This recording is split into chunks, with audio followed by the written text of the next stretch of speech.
Graça e paz, meu irmão, gratidão damos a Deus pela maravilha da nossa vida e pela bênção do Senhor nos acompanhar e nos proteger.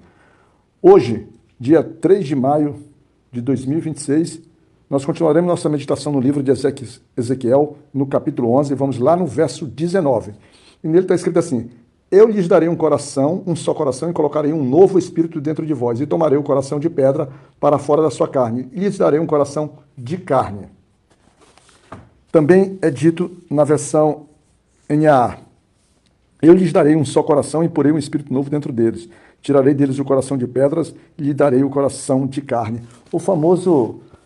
Aquele famoso verso diz assim: Senhor, me tira meu coração de pedra e me dá um coração de carne, ou seja, faça com que eu tenha um coração melhor. É basicamente a essência do que está aqui nesse verso. É uma continuidade daquela visão, aquelas visões que Ezequiel começou a ter, ou seja, quando ele foi transportado espiritualmente falando, porque as visões são visões de Deus, segundo ele, né, segundo a verdade de Deus.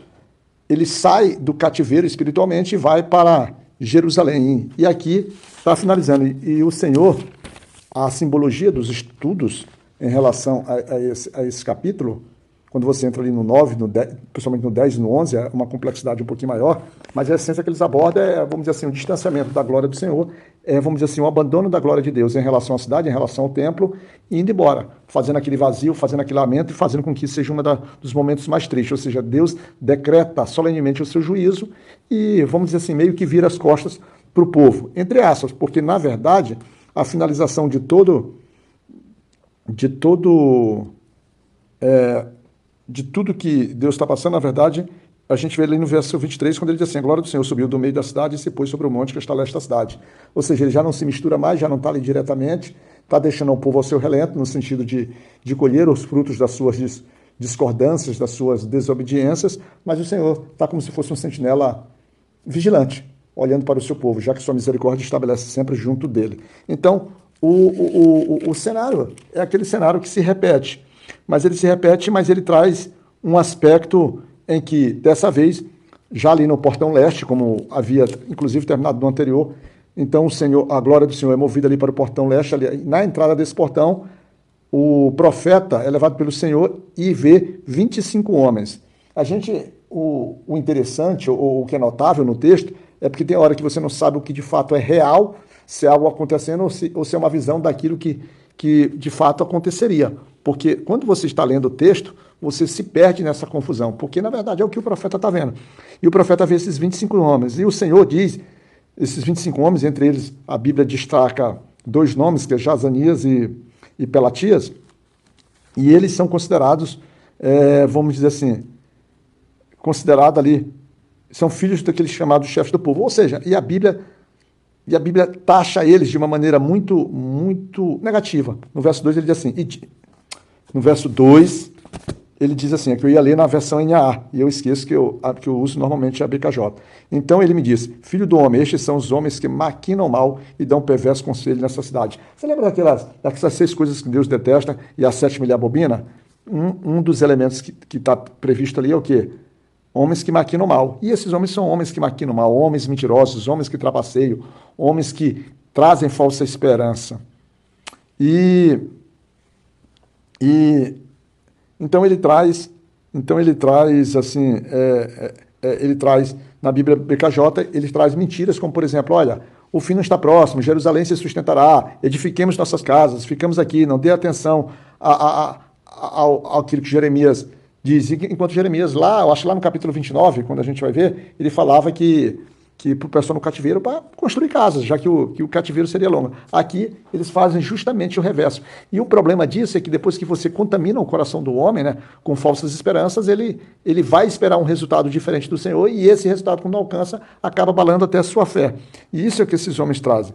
Mas o Senhor então determina ao profeta, diz o seguinte, no verso 4, portanto, profetiza contra eles, profetiza ao Filho do Homem. E aí o Espírito de Deus cai, o Espírito do Senhor cai sobre o profeta, né?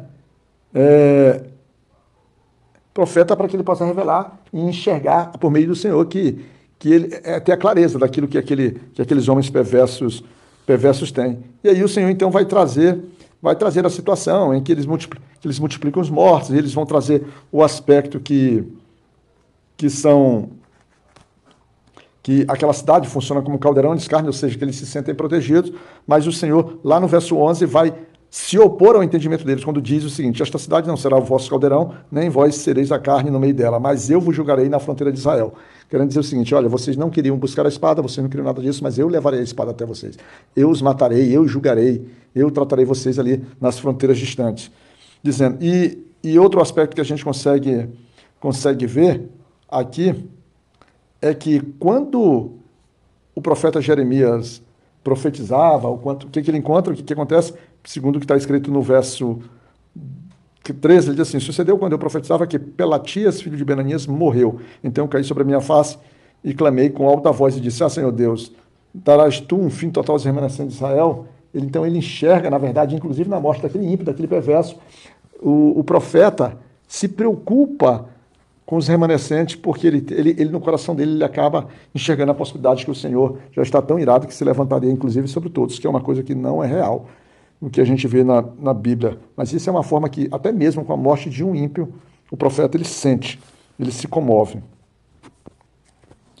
E no meio dessa comoção, então o Senhor ele acaba apontando para o profeta que aqueles que foram expulsos, que foram afastados, e que eles foram afastados pelo Senhor, né? Pelo Senhor, mas é visto por esses homens que acabaram ficando na cidade em desobediência, que como a terra foi dada como bênção para eles, e aqueles eram pessoas que estavam sofrendo juízo de Deus, ou seja, os que foram espalhados pelas nações, foram para o cativo, eles se olham numa situação, vamos dizer assim, privilegiada, eles se sentem seres especiais. Mas aí Deus, no versículo 16, assim: portanto, diz o Senhor Deus, embora eu os tenha lançado para longe entre os pagãos, e embora eu os tenha espalhado entre as nações, ainda assim eu serei para eles como um pequeno santuário nas regiões para onde eles virão. Você está dizendo assim: olha, eles estão lá distante, vocês estão aqui, mas eles são meus e vocês não são. Basicamente, é isso que nós temos. Por fim, nós temos então a promessa então que Deus cuidará desses que andarão em obediência. Ele lançará as suas abominações sobre aqueles que são detestáveis, e conforme o versículo 19, ele dará um novo coração, né? Ele dá-me, Senhor, um novo coração. Um coração agora, segundo o que está descrito nos versículos seguintes, é um coração que vai permitir, vai favorecer, vai trazer com que agora eles possam andar segundo as ordenanças, os estatutos, os juízos definidos pelo Senhor, e as coisas detestáveis e abomináveis que praticavam, elas serem recusadas completamente. E aí, por fim, no momento mais sublime de todo o capítulo, pelo menos segundo a linha dos estudiosos que nós trazemos, é o momento que, de fato, a glória do Senhor se afasta da cidade, se afasta de Jerusalém, se afasta do templo, e agora ela vai habitar, vai pousar sobre o monte, que é o monte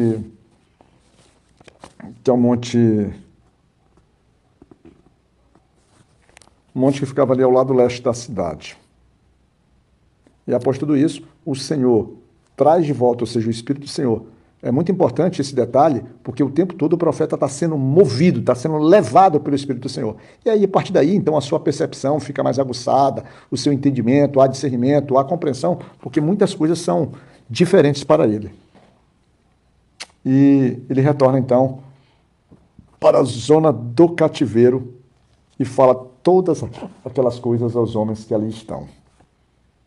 O Senhor possa, então, nos permitir receber essas revelações, que as nossas mentes sejam clarificadas, clareadas, e que a gente possa aceitar a verdade de Deus como verdade para nossas vidas. Que o Senhor possa nos cuidar, meu irmão.